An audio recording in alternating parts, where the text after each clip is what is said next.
5व्या दिवशी नामकरण विधी करण्यात आला. मुलाचे नाव सिद्धार्थ असे ठेवण्यात आले.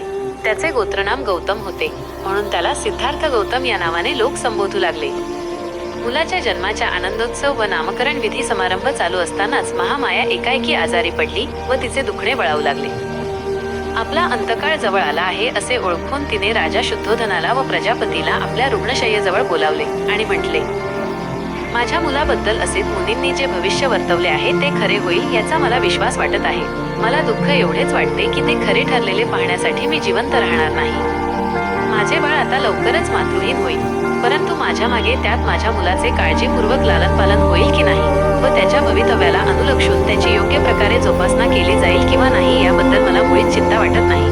प्रजापती, माझे बाळ मी तुझ्या स्वाधीन करते आहे. त्याच्या आईपेक्षाही तू त्याचा चांगला सांभाळ करशील याबद्दल मला मुळीच शंका वाटत नाही. आता कष्टी होऊ नको.